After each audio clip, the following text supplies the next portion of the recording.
Bonjour, aujourd'hui on va continuer aux séries de mathématiques pour la physique.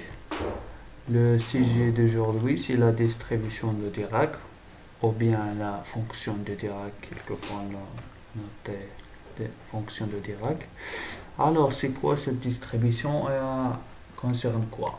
La distribution de Dirac est un cas particulier de la distribution de Gauss tel que l'écart type ou bien l'erreur sur la distribution tend vers un epsilon et cet epsilon aussi tend vers un 0.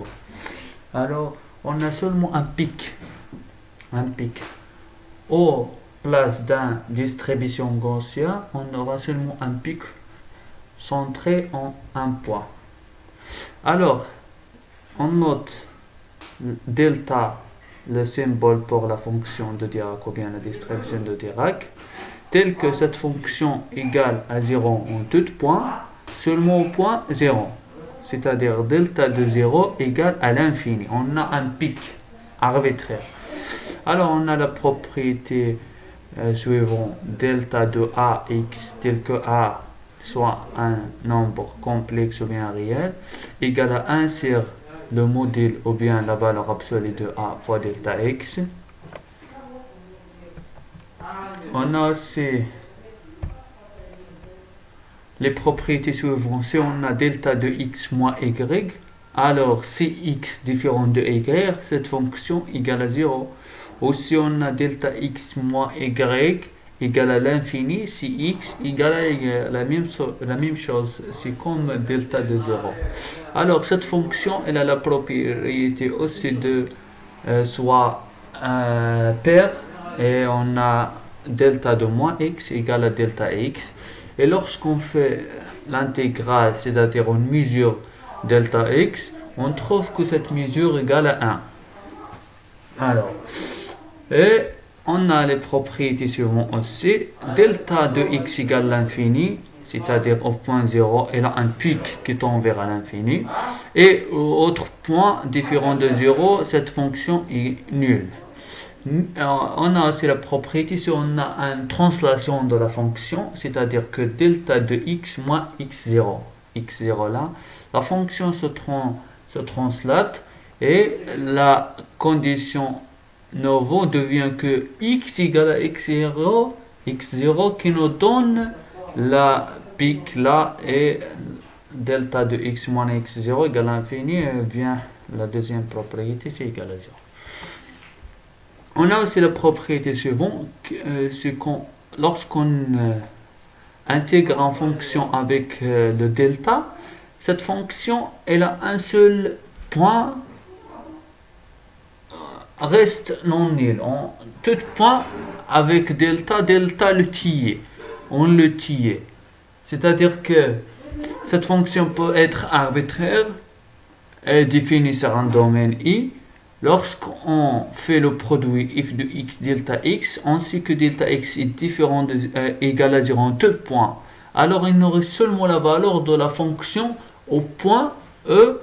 Le delta reste non nul. Et on sait bien que le delta reste non nul au point x égale à 0. Et bien l'intégrale de f de x0, c'est une constante. On le sort de l'intégrale. Et l'intégrale il nous reste seulement l'intégrale de moins l'infini plus l'infini de delta de x moins x0, il va être égal à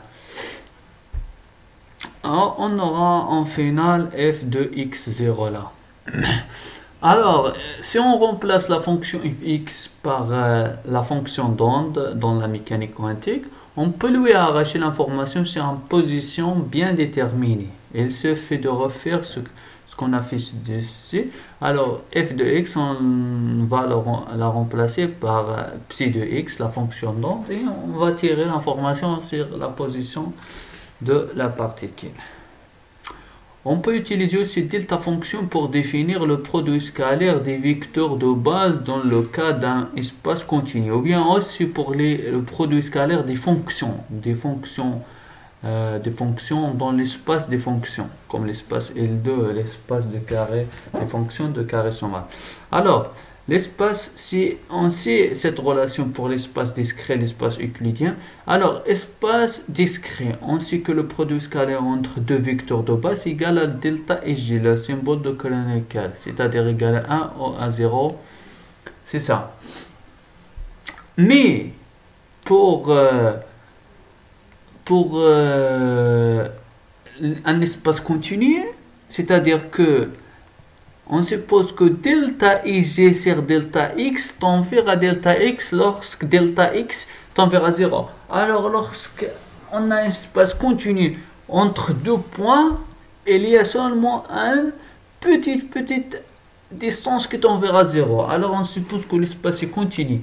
Dans ce cas-là, le symbole delta canonique est remplacé par la distribution ou bien la fonction de Dirac, et on aura le produit scalaire entre deux vecteurs de base. Les vecteurs de base aussi seront continus tels qu'ils appartiennent à R, et le produit scalaire entre deux vecteurs de base est égal à delta x moins x0.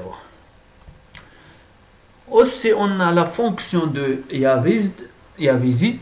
C'est une fonction très importante et aussi reliée à la fonction delta Dirac. Elles sont très utilisables dans le domaine des ondes, des équations différentielles, de calcul de mesure, des intégrales, de la physique théorique, de tous.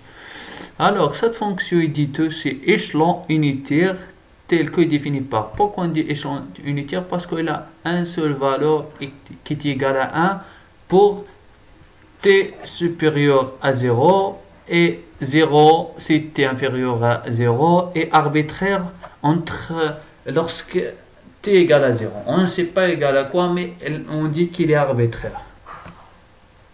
Deuxième propriété de cette fonction de Yavezid, que lorsqu'on fait c'est une translation de la fonction par un t, alors on voit que le pic ou bien la porte, elle se déplace. Alors on aura le 1 ici en place de 0 et la même chose pour c'est comme la fonction de Dirac, c'est seront le même. Alors quelle est la relation entre delta de Dirac et la fonction de Yavezid? On voit bien que lorsqu'on dérive la fonction de Yavezid, on remarque que là, cette fonction est nulle, alors la dérivée est nulle. Là, cette fonction est constante, alors la dérivée est nulle. Elle nous reste seulement là, on ne sait pas égal à quoi. Et on sait que la seule fonction qui satisfait ces conditions, c'est la fonction de Dirac. Alors on pose que la dérivée de h par rapport à t égale à la delta de t. Cette proposition, ou bien cette proposition, est-ce qu'elle est vraie? Pour la vérifier, on doit intégrer d de t fois delta t. On sait déjà que cette expression égale à 1, c'est la définition de la fonction de Dirac.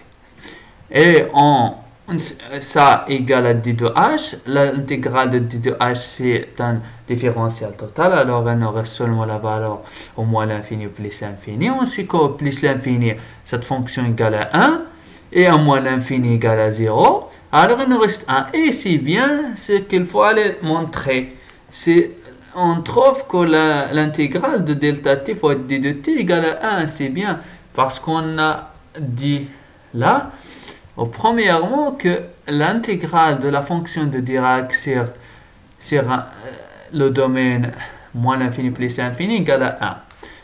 C'est ça. Alors on termine là.